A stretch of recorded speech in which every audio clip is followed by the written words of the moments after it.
Pretoria est à ce point courroucé que Cyril Ramaphosa s'est publiquement agacé lors d'une conférence de presse consacrée à un tout autre sujet, alors qu'il évoquait la coopération de son pays avec l'Espagne à l'occasion de la visite de Pedro Sanchez.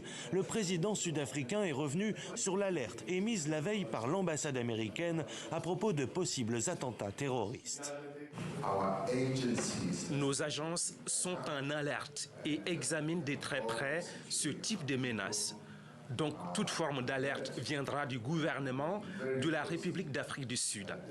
Et il est malheureux qu'un autre gouvernement évoque une menace telle que celle-là et sème la panique parmi nos concitoyens.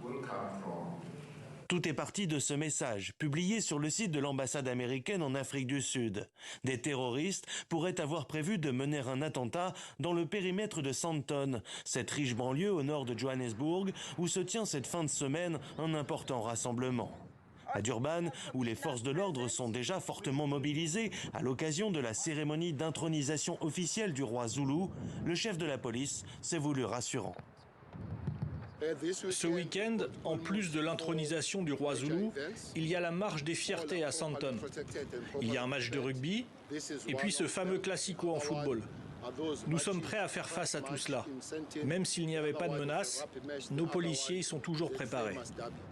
Aucun attentat n'a endeuillé l'Afrique du Sud ces dernières années. Mais entre l'engagement du pays au Mozambique voisin pour combattre les groupes armés djihadistes et les menaces contre certaines communautés, quelques heures après sa mise en ligne, l'alerte américaine s'était diffusée comme une traînée de poudre à Johannesburg via les réseaux sociaux.